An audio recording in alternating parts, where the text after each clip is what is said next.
প্রথমেই সবাইকে ৭৭তম প্রজাতন্ত্র দিবসের অনেক অনেক শুভেচ্ছা জানাই। তো হ্যালো এভরিওয়ান, আমি পিঙ্কি, তোমাদের সাথে ভ্লগস উইথ পিঙ্কিতে আরও একটা ভিডিও শেয়ার করতে চলে এলাম। দিনটা ছিল সরস্বতী পুজোর আগের দিন, তবে না তো কোনো সরস্বতী পুজোর ভ্লগ বা না তো কোনো সরস্বতী পুজোর প্রিপারেশন, তবে কেমনভাবে আমার সরস্বতী পুজোর দিনগুলো কেটে গেল সেটাই তোমাদের সাথে শেয়ার করব এই ছোট্ট ভ্লগে। আর ইউটিউব থেকে তো আমার চ্যানেলটাকে শর্টস ভিডিওর চ্যানেলই মনে করে নিয়েছে, কারণ লং ভিডিও তো সেইভাবে কখনো ছাড়াই হয় না, তাই ভেবেছি এবার থেকে একটু একটু করে লং ভিডিও তোমাদের সাথে শেয়ার করতে থাকবো। তো ভিডিওটার শুরুতেই আরও একটা ছোট্ট ইনফরমেশন তোমাদের সাথে শেয়ার করব। তোমরা তো জানোই বাই প্রফেশন আমি একজন হোম মেকার, আর আমার পেজের নাম পিঙ্কিস বেক ডিলিশিয়াস। তোমাদের সাথে বেশ কিছু কেকের ভিডিও শেয়ার করেছি, তাতে তোমাদের এত ভালোবাসা পেয়েছি যে সেই আগ্রহে আমি আরও একটা ইউটিউব চ্যানেল খুলেছি যার নাম বেক ডিলিশিয়াস। তোমরা ওখানে যা ভালোবাসা আমায় দিয়েছো আমি ভীষণ খুশি। আর যারা যারা এখনও এই চ্যানেলটা ভিজিট করোনি, আমি লিঙ্ক কমেন্টে দিয়ে রাখলাম, প্লিজ যাও and do subscribe. Okay, so back to that day, Saraswati পুজোর আগের দিন। তোমাদের সাথে তো শেয়ার করেছিলাম বছরের শুরুতেই নিজের একটা বড় স্বপ্ন পূরণ করেছি নিজেই, মানে আবার নাচে ভর্তি হয়েছি। এই বছর তো বাড়িতে সরস্বতী পুজো হয়নি, তবে সরস্বতী পুজো বা তার আগের দিন ভীষণ ব্যস্ততায় কাটিয়েছি, কারণ পুজোর আগের দিন ছিল আমাদের নাচের লাস্ট রিহার্সাল, মানে পুজোর পরের দিন ছিল আমাদের প্রোগ্রাম। তো সেই রিহার্সাল নিয়েই ভীষণ ব্যস্ত ছিলাম সেই কদিন। আর সকাল সকাল চলে গেছিলাম মাঠে, যেহেতু আমাদের ফাইনাল রিহার্সাল, আর মাঠেই যেহেতু আমাদের প্রোগ্রামটা ছিল, দেখছিলাম মাঠে অলরেডি মেলা হচ্ছিল, সেখানেই প্রোগ্রাম করে আমি বাড়ি ফিরতে ফিরতে অনেক বিকাল হয়ে গেছে। সারাদিন রোদে মাঠে রিহার্সাল করে চোখ মুখের অবস্থা একদম নাজেহাল। বাড়ি এসেই গোবর সাথে দেখা করেই আমি তো আগে ভাত নিয়ে বসে পড়েছি, কারণ প্রচণ্ড খিদে পেয়ে গেছিলো, সারাদিন কিচ্ছু খাওয়া হয়নি। যদিও প্রতিদিন রিহার্সালে আমাদের একটা করে টিফিন দেওয়া হতো, আর সেই টিফিনের লাইন তো তোমরা দেখলে কি ভিড় হয়ে যায় সবশেষে একসঙ্গে সবাই মিলে যখন টিফিন নিতে যায়। তবে ভাতের খিদে দুপুরে সেটা তো আর টিফিনে মেটে না, তাই বাড়ি এসেই আগে ভাত নিয়ে বসে পড়লাম, তারপর তোমাদের সাথে শেয়ার করব টিফিনে কি দিল আমাদের। তো ঘরে ঢুকেই দেখি পার্পল থেকে আমার একটা পার্সেল এসেছে, যেটা আমি জাস্ট একদিন আগে অর্ডার করেছিলাম আর একদিনের মধ্যেই ডেলিভারি দিয়ে দিল। তো পার্সেল দেখলে তো হাত ভীষণ সুরসুর করে, কখন খুলে দেখবো, তাই ঘরে ঢুকে আগে পার্সেলটা আমি আনবক্স করলাম। আর আমি তো ফার্স্ট টাইম পার্পল থেকে কিছু শপিং করলাম, আমার এক্সপিরিয়েন্স ভীষণ ভালো। কি অর্ডার করেছিলাম আর সেটা কেমন কি সেটা রিভিউ আর আলাদা করে তোমাদের সাথে শেয়ার করলাম না, কারণ নিজের টাকা দিয়ে অর্ডার করেছি, যেদিন পার্পল থেকে ফ্রিতে দেবে সেদিন নিশ্চয়ই ফ্রিতে প্রমোশন করব। যদিও তোমরা হয়তো প্যাকেজিংটা দেখেই বুঝে গেছো আমি কি অর্ডার করেছিলাম, কারণ এটা এখন ভীষণ ভাইরাল প্রোডাক্ট।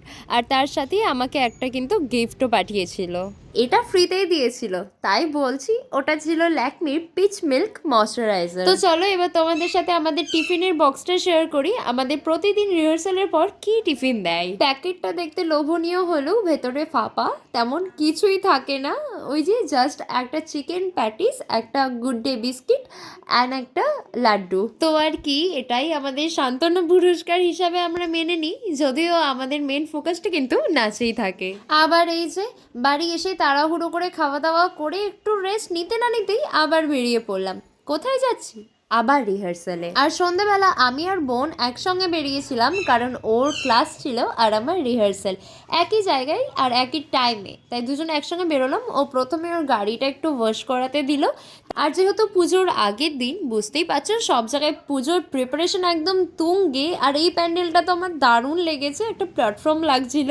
তো ওই দেখতে দেখতে আমরা দুজন মিলে গল্প করতে করতে রওনা দিলাম আমাদের গন্তব্যস্থলে। আর যেতে যেতেই সামনেই পড়লো আমাদের স্কুলটা, যেটা দেখে সেই ছোটবেলায় ফিরে যেতে ইচ্ছা করলো, মনে হলো যে আবার যাই ক্লাসরুমে পুজোর প্রিপারেশন করি, কিন্তু সেটা তো সম্ভব না। যাই হোক বাইরে থেকেই দেখলাম, দেখে পৌঁছে গেলাম। আর রিহার্সালের পরে আমাকে নিতে এসেছিল এই যে আমার মাকে নিতে আসতে বলেছিলাম, কারণ আফটার রিহার্সাল আমার কিছু কস্টিউম কিনতে যেতে হতো, মানে আমাদের প্রোগ্রামের কিছু ড্রেস আমার বাকি ছিল কেনা।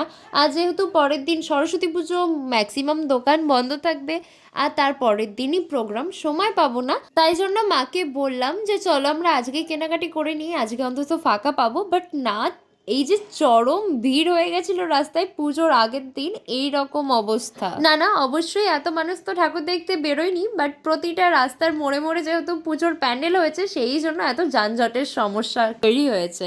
আর এই ভিড়ের মধ্যে একটা ছোট্ট মিষ্টি সরস্বতী চোখে পড়লো। তোমরা জাস্ট দেখো ঠিক কতটা মিষ্টি, মানে যতই ভিডিও নিচ্ছি যত ছবি তুলছি সবই যেন কম হয়ে যাচ্ছে, এতটা কিউট লাগছিল। বেশ কিছুক্ষণ দাঁড়িয়ে দেখলাম, তারপরে হাঁটা পথে আবার আমার স্কুল পড়লো সামনে, তাই একটু স্কুলে ঢুকলাম, যেখান থেকে এই সরস্বতী পুজো শুরু, যেখান থেকে এই জীবনে যাত্রা শুরু করেছিলাম, সেখানে তো আসতেই হয়, সেই প্রতিমাকে তো দর্শন করতেই হয়। স্কুলে ঢুকে চারিদিক দেখে মনটা যেন সেই স্কুল জীবনে ফিরে গেল। আমরাও সেই সময় গোটা 1 মাস ধরে কিন্তু এই পুজোর প্রিপারেশন করতাম, আজ এটা কাল সেটা, ক্লাস তো প্রায় বন্ধই হয়ে যেত বলতে গেলে। যাই হোক, সেই সব দিনগুলো সারা জীবনে স্মৃতি হয়ে রয়ে যাবে। তো আমরা স্কুল থেকে বেরিয়ে মার্কেটে চলে এসেছি কসমেটিক্সের দোকানে, সেখান থেকে আমার যা জিনিস কেনাকাটার ছিল সেই বাকি জিনিসগুলো নিয়ে নিলাম। ওইদিকে আজ সারা দিন ছুটে চলেছি, আর ভালো লাগছে না, আর এক ফোঁটা এনার্জি নেই, মনে হয় বিছানায় পড়লেই আমি শেষ। তাই একটু এনার্জি গেইন করতে আমি আর মা গেলাম একটু চায়ের দোকানে, কারণ গরম গরম চায়ে চুমুক দিলে হয়তো একটু এনার্জি পাবো ঘুম ভেঙে বাড়ি পর্যন্ত পৌঁছানোর।